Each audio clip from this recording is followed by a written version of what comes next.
Kisah pemuda kaya, anak bos besar, pemilik 73 perusahaan, yang menjadi cleaning service. Dalam versi novel, bagian 33, Kenshin, yang terbaring di rumah sakit. Ia yang telah menelpon ayahnya, memberitahukan keadaannya. Kenshin pun saat itu, tak ada pilihan lagi, selain harus mengatakan, kalau dirinya mengalami kecelakaan. Dan beberapa saat kemudian, Iwan pun datang. Si Iwan belum tahu siapa yang ditelepon Kenshin. Terlebih Iwan itu memang belum mengetahui kalau Kenshin sebenarnya adalah tuan muda, anak pemilik perusahaan. Kenshin pun lalu bertanya, "Wan, lu udah beli kartu perdana Wan?" Si Iwan menjawabnya, "Sudah bro, ini gua beli satu. Tapi ini nomornya nggak cantik." Kenshin menyahutnya, "Ya nggak apa Wan, itu nggak masalah. Yang penting bisa dipakai." Iwan pun bicara, "Oh ya bro, ini roti nasi kopi, teh hangat, sudah aku belikan. Lu harus makan bro, biar tenaga lu kuat." Kenshin menyahut, "Waduh Wan, gua malah merepotin lu gini. Ini Wan, lu ambil uang di dompetku. Tanganku rada sakit nih." Iwan menjawabnya, "Lu ini bicara apa bro? Emangnya gua ini siapa? Minta ganti bayar. Oh ya gimana nih besok? Gua bingung nih bro, kalau wanita itu datang lagi. Kan tadi dia bilang minta ganti. Duit apa coba bro? Buat betulin Lamborghini. Mobil aja kita belum punya. Masa harus perbaiki mobil mewah itu?" Kenshin menjawabnya, "Masalah itu tenang Wan. Kan aku yang menabraknya. Ya besok aku yang ganti." Iwan menyahutnya, "Lu kok percaya diri sekali bro? Ini nyata lo bro, bukan mimpi." Kenshin membalasnya, "Ya gua tahu ini nyata Wan. Emang siapa yang bilang mimpi?" Dan tiba-tiba, ayahnya Kenshin sudah ada di depan pintu. Kenshin langsung menyapa. Iwan pun melihatnya, dan juga mendengarnya. Saat Kenshin memanggil ayah, pada orang yang baru datang. Tentu saja Iwan langsung paham. Yang dimaksud ini adalah orang tuanya Kenshin. Dan Iwan pun bilang, "Mari Pak, silahkan duduk di sini." Iwan memberikan kursinya, kemudian ia berdiri. Di sela itu, ada satu orang lagi yang masuk. Rupanya pengawal bos besar, yang langsung bicara, "Tuan muda, apa nggak kenapa ini? Kok bisa seperti ini?" Orang itu bicara pelan. Iwan pun mendengarnya. Rada aneh rasanya. Kenshin dipanggil tuan muda. Kemudian bos besar itu bicara, "Ini Ken, mamamu di rumah. Nggak ayah beritahu. Kalau tahu kamu di rumah sakit, pasti mamamu khawatir. Jadi ayah diam-diam ke sini. Apa kamu beneran nggak kenapa-napa?" Kenshin menjawab, "Beneran ya. Kenshin nggak kenapa-napa ini. Nggak ada luka yang parah. Ini pun cuman kaki yang kena." Lalu dokter pun datang, menjelaskan kondisi Kenshin, yang harus dirawat inap. Dikarenakan kakinya, yang baru dijahit. Jadi khawatir kalau kena gerakan, akan membuat lukanya bisa terbuka lagi. Lalu dokter pun berkata, kira-kira 2 hari lamanya, pasien bisa meninggalkan rumah sakit. Mendengar hal itu, bos besar pun mengerti. Demikian pula dengan Kenshin.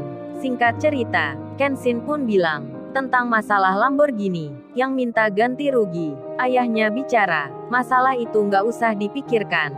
Kalau orangnya minta baru, ya tinggal dipesankan. Terus bukannya kemarin itu, kamu sewaktu di London, bicara pula dengan ayah mengenai Lamborghini. Kok sekarang malah menabraknya? Ya sudahlah kalau seperti ini." Di saat demikian, Iwan pun mendengarnya. Dalam hatinya bicara, "Wah gawat nih. Kenshin ternyata orangnya tajir. Pantas kok dipanggil tuan muda. Tapi kok aneh Kenshin ini. Dia kerja cleaning service." Iwan belum bertanya, masih menyimpannya di hati. Dan setelah pembicaraan itu, ayahnya Kenshin bilang, "Oh ya, ini teman kamu ya Ken?" Kenshin menjawabnya, "Iya ya, namanya Iwan. Teman kerja cleaning service ya." Iwan orangnya baik, ini aja dibelikan pakai uangnya sendiri. Bos besar pun menjawabnya, "Terima kasih ya Wan, sudah membantu Kenshin." Bos besar pun bicara dan bertanya pada Iwan yang disebut Kenshin. Setelah itu, bos besar pun pulang. Kenshin pada mulanya akan dijaga pengawal ayahnya. Namun Kenshin itu menolak. Ia khawatir akan orang yang menjaganya nanti bersikap berlebihan, yang bisa mengundang perhatian. Kenshin pun berkata, "Ini Pak, di sini sudah ada teman saya yang menjaga. Jadi untuk malam ini, Bapak istirahat saja." Namun, karena perintah bos besar, Satu dua orang itu pun tak mau pulang ataupun istirahat. Mereka tetap menunggu Kenshin dan memilih berjaga di luar. Kenshin yang di dalam, ia ditemani Iwan. Iwan itu bertanya tentang apa yang disimpannya. Ia utarakan semua. Iwan yang terheran-heran bertanya banyak sekali ke Kenshin, dan Kenshin menjawabnya. Setelah beberapa waktu, Kenshin yang menjelaskan secara panjang lebar. Iwan pun jadi mengerti tentang Kenshin sebenarnya, hingga tak terasa waktu pun beranjak. Kini sudah di pukul 12 malam. Kenshin lalu bilang ke Iwan, "Wan, gua minta tolong Wan. Lu kirim pesan ke Kaori. Tapi jangan dikasih namaku Wan. Lu tulis gini, Kaori, selamat ulang tahun ya. Maafin aku nih, mungkin aku besok nggak bisa datang ke acara kamu. Tapi bukan berarti aku tak menepati janji. Ini dari kekasihmu. Sekali lagi, selamat ulang tahun." Iwan pun menulisnya. Di sela itu Kenshin bilang, "Nah ini Wan salah satu alasannya. Kenapa aku tadi nggak mau ditunggu pegawai ayahku itu. Kan kalau menyuruh mereka menulis pesan itu, gua merasa nggak enak." Hahaha. Kenshin tertawa. Iwan pun menjawab, "Oke bro, gua mengerti. Ini langsung gue kirim ya. Beneran nih bro, nggak pakai nama lu." Kenshin menyahutnya, "Iya Wan bener, itu kan nomor baru. Jadi biarin aja. Yang penting Kaori sudah membaca pesan itu." Lalu Kenshin bilang, "Oh ya Wan, lu nanti jangan cerita ke Kaori ya Wan. Kalau aku di sini." Iwan menyahutnya, "Cerita gimana bro? Kan statusnya aja beda." "Iya kalau Kaori teman gua." Baru dia bertanya, "Nah gue ini kan cleaning service bro. Temannya aja bukan.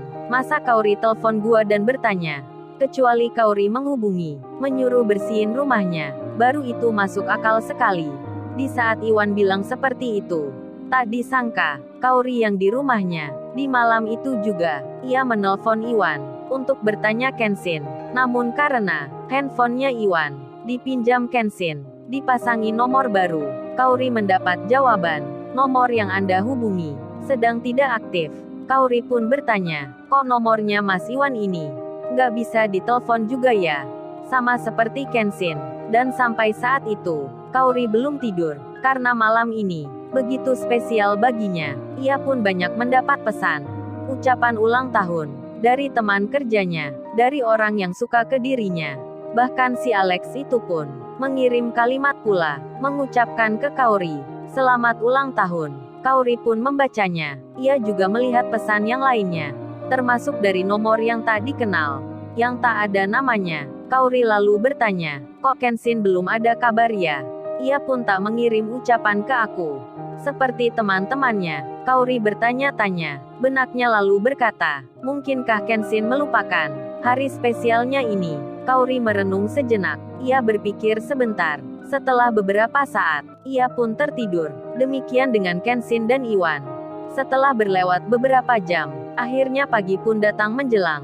Kenshin terbangun dari tidurnya di rumah sakit itu. Lalu datang lagi pengawal yang lainnya. Mereka menunggu di luar. Kemudian, di saat jam 8 pagi, Michelle dan cowoknya, serta temannya pula, sudah tiba di halaman parkir luar yang ada di rumah sakit. Michelle itu hendak mendatangi Kenshin. Ia berniat menagih, minta ganti rugi. Sementara itu, berita tentang Kenshin sendiri sedikit mulai tersebar ke beberapa pimpinan perusahaan, yang salah satunya diketahui oleh Pak Kelvin sendiri, yang kemarin ikut meeting di rumahnya bos besar. Pak Kelvin membaca pesan yang datang dari WhatsApp-nya tentang tuan muda yang dirawat di rumah sakit karena mengalami kecelakaan.